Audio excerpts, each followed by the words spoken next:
कृष्णा विराट रूप अध्याय 11 श्लोक नंबर 31।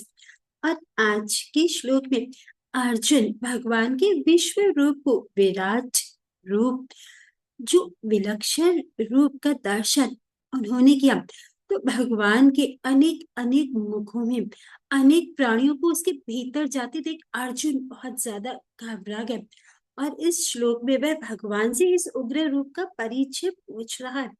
भगवान से अर्जुन पूछते हैं कि भगवान ये बताए, आप मुझे ये बताए कि ये उग्र रूप में आप कौन हैं। ये देवताओं में श्रेष्ठ, आपको नमस्कार है। आप प्रसन्न हो, आप आदि भगवान हैं। मैं आदि रूप में आपको तत्व से जानना चाहता हूँ, क्योंकि मैं आपको भली भांति नहीं जान पा रहा, नहीं समझ पा रहा। तो अर्जुन यहाँ कृष्ण से कई सवाल पूछे कि आप हैं कौन, और देवताओं में सर्वश्रेष्ठ आप है, तो कृपया मुझ पर प्रसन्न हो जाए। मैं आपको तत्व से जानना चाहता हूँ और मैं ठीक से आपको नहीं समझ पा रहा। तो सबसे पहला जो प्रश्न है उन्होंने यह पूछा कि आप इस भयंकर उग्र रूप में आप कौन हैं। आगे जाकर कृष्ण बताएंगे कि मैं काल हूं, मैं मृत्यु हूँ। इस प्रकार भगवान यह सब कुछ एक्सप्लेन करेंगे। परंतु मैं कौन हूँ, देखिए ये बहुत ही महत्वपूर्ण शब्द है, क्योंकि जब तक हमें यह प्रश्न नहीं समझ में आता कि हम हैं कौन, हमारी आइडेंटिटी क्या है, या सामने वाला व्यक्ति कौन है, तब तक देखिए हमें संबंध का ज्ञान नहीं होता।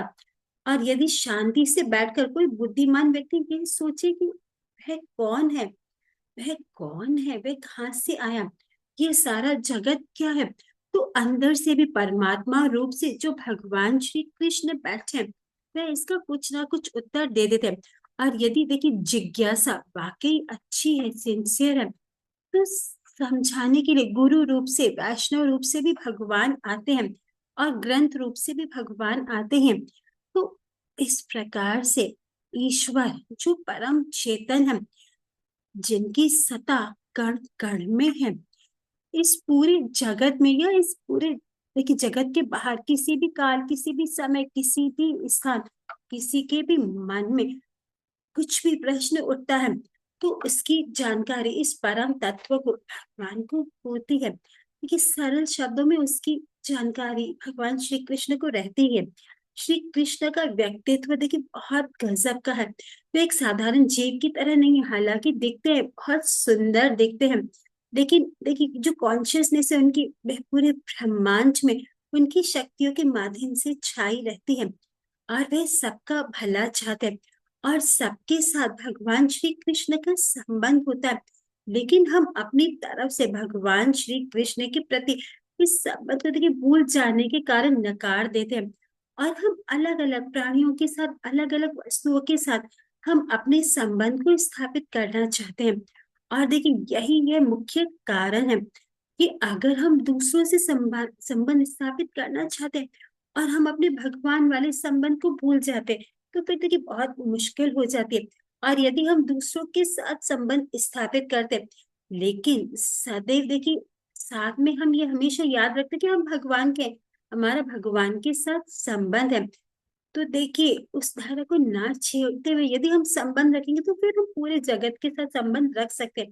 तो देखिए जैसे हम यहाँ पर एक छोटा सा भी एक उदाहरण लेते हैं, एक बल्ब है जो रोशनी बिखेरना चाहता है, लेकिन अगर वे पावर हाउस से अपना कनेक्शन ना रखे, तो वे रोशनी नहीं बिखेर सकता। चाहे वह बल्ब कहीं कहीं जाकर भी जलने की चेष्टा करे, लेकिन वह नहीं जल सकता, क्योंकि उसका जो रिलेशनशिप है वह पावर हाउस के साथ है। तो ठीक उसी प्रकार यदि हम सबसे प्रेम करना चाहते हैं, तो हमें प्रेम रूपी पावर हाउस श्री कृष्ण के साथ अपना संबंध जोड़ना पड़ेगा। जब तक हम यह नहीं सीखेंगे कि हमें श्री कृष्ण से ही प्रेम करना है, तब तक हम जगत के लोगों के साथ तो देखिए प्रेम कर ही नहीं सकते हैं। और जगत के साथ जिस चीज को हम प्रेम कहते हैं, वास्तव में वह सब कामनाएं हैं, आसक्तियां ही तो है ना, कि वे प्रेम जैसी लगती हैं। लेकिन किसी भी व्यक्ति से हम प्रेम नहीं कर सकते। प्रेम प्रेम एक ऐसी भावना है जो सर्वोच्च भावना है। इस जगत में प्रेम से बढ़कर कुछ नहीं होता। प्रेम प्राप्ति ही सब कुछ प्राप्ति होती है, और प्रेम जिसे नहीं होता वह पूरी तरीके से दरिद्र होता है। और इसीलिए लोग इस दरिद्रता में, इस प्रेम की दरिद्रता में देखिए वह ढूंढ रहे हैं उस प्रेम को, वह ये नहीं जानते कि वह क्या चीज है। और यही हमारे शास्त्र वेद बताते हैं। और इसी प्रेम को भगवान प्रकट होके भगवान राम के ऊपर रूप में, कृष्ण रूप में, विष्णु रूप में वे प्रेम की लीलाएं करते रहते हैं। तो कैसे प्रेम किया जाता है? तो कौन है आप, कौन है हम? तो इन दोनों का उत्तर यही है कि जो भगवान है वह परम तत्व है और हम आत्मा रूपी उनके अंश हैं। और हम लोगों का नित्य संबंध है। और देखिए संबंध क्या है कृष्ण के साथ हमारा, कि हम सदैव कृष्ण के सेवक है। We are the servants of the Shri Krishna, eternal servants. हम हमेशा सेवक रहेंगे। हो सकता है किसी समय हम अपने आप को उनका सेवक नहीं मानते, तो ये हमारी भूल है, लेकिन हम हैं उनके सेवक। तो देखिए उग्र रूप भगवान अर्जुन को दिखा रहे कि जो मेरे भक्त है उनकी मैं कैसे रक्षा करता हूँ, चाहे इतनी बड़ी सेना ही क्यों ना आ जाए। भगवान श्री कृष्ण देखिए जब मथुरा में रहे, तो मथुरा में 12 साल तक हर साल जो जरासंध में 23 अक्षौहिणी सेना लेकर महाभारत के युद्ध में, तो देखिए टोटल दोनों सेना को मिलाकर मिलेंगे तो 18 अक्षौहिणी सेना होती है। और जरासंध हर साल 23 अक्षौहिणी सेना लेकर आता था और मथुरा को वह घेर लेता था और आक्रमण किया करता था। और देखिए तब देखिए अर्जुन नहीं थे, तब कृष्ण और बलराम बाहर निकलते थे मथुरा से। और देखिए 2-3 घंटे में, जैसे 2020 का मैच होता है वैसे ही 2-3 घंटे में ही वह सभी सैनिकों को, असुरों को मार देते थे और वापस चले जाते थे और जरासंध को छोड़ देते थे। जरासंध फिर अपनी पावर से सैनिकों को इकट्ठा करते और इस प्रकार हर साल वह आक्रमण किया करता था। और कृष्ण बलराम असुरों का संहार करते, पृथ्वी का भार कम किया करते थे। तो देखिए भगवान एक ऐसी विशेष पर्सनैलिटी है कि हालांकि देखिए वे प्रेम की मूर्ति हैं। और उनसे प्रेम कैसे किया जाता है वह प्रेम सिखाती है श्रीमती राधा रानी। राधा रानी भगवान के हृदय से प्रकट हुए उनकी अंतरंगा शक्ति है। वह शक्ति भक्ति की देवी, प्रेम की देवी। वह सभी जीवों को भगवान से प्रेम करना सिखाती है, सभी जीवों को भगवान की सेवा करना सिखाती है। इसीलिए जितने भी भक्त होते हैं वे सबके सब राधा रानी के संरक्षण में रहते हैं। श्री राधा रानी की शेल्टर में रहकर राधा और कृष्ण की सेवा करते हैं। तो ये पूरे यूनिवर्स का देखिए सिस्टम। और जो भी सिस्टम को तोड़ेगा, जो उनकी सेवा नहीं करना चाहेगा, देखिए फिर वह किसी की तो सेवा करना चाहेगा ना, तो वह फिर अपनी सेवा प्रेम से फिर वह काम के क्षेत्र में आ जाएगा। वह बहिरंगा शक्ति देखिए जो राधा रानी के प्रभाव से हटकर दुर्गा जी के प्रभाव से आ जाएगा, बहिरंगा शक्ति।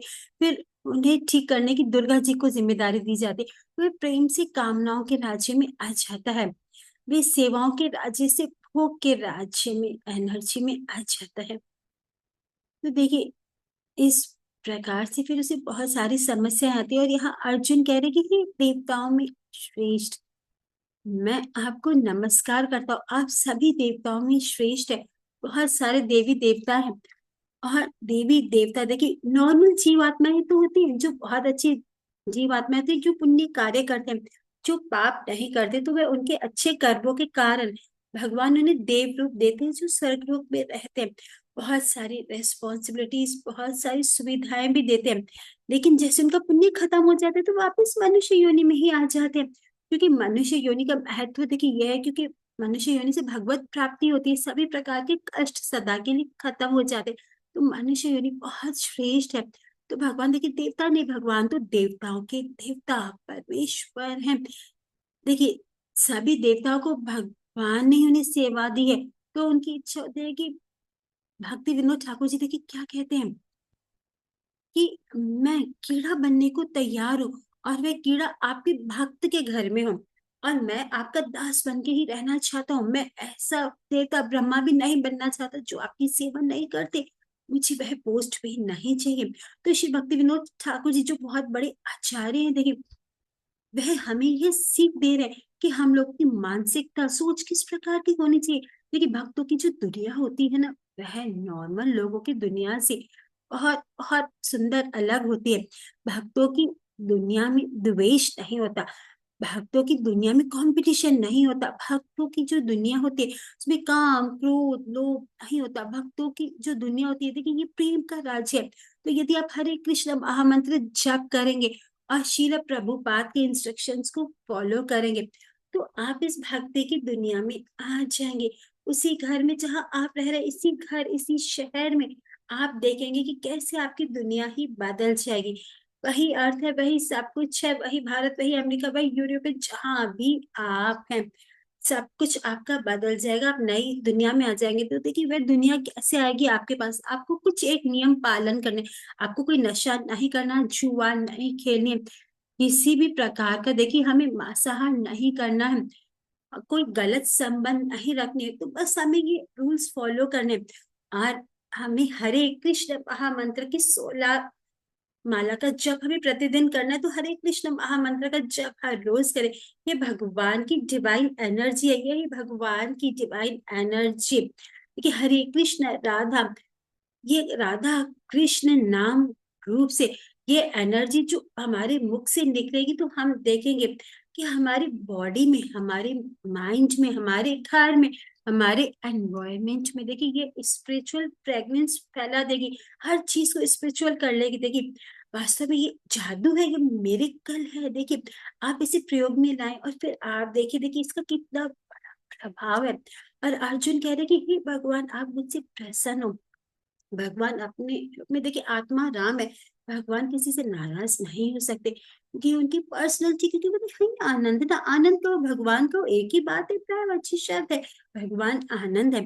लेकिन जब हम उनके बच्चे भोगों में जाते हैं और भक्ति को नहीं स्वीकार करते, तो देखिए उन्हें एक अलग प्रकार का दुख होता है, जिसे हम इस मटेरियल दुख से नहीं, देखिए वह एक अलग प्रकार का दुख, फिर वही दुख उनके अंदर करुणा को जगाता है और फिर यही करुणा उन्हें अवतार लेने के लिए प्रेरित करती है।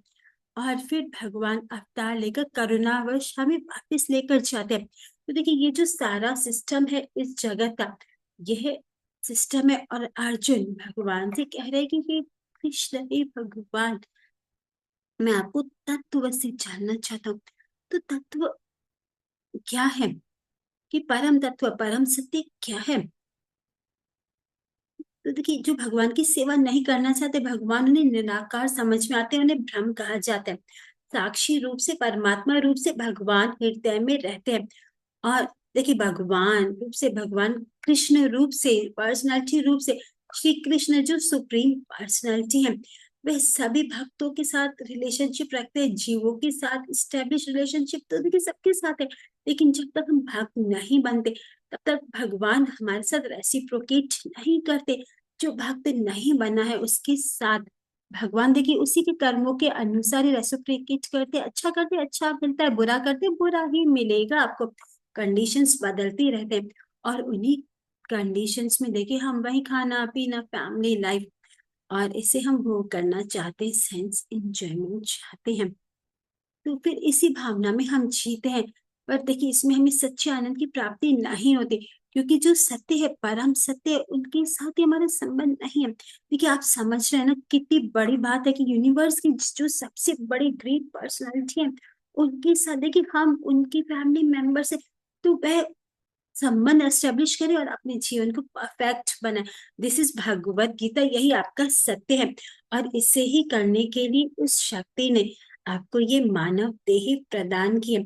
चाहे आप कहीं भी रह रहे हो, देर ना करें, सुबह उठ के स्नान आदि करके भगवान का नाम जप करें और फिर देखिए आपका जीवन कैसे बदल जाता है। भगवत गीता को अपने जीवन में लाएं। हरे कृष्ण।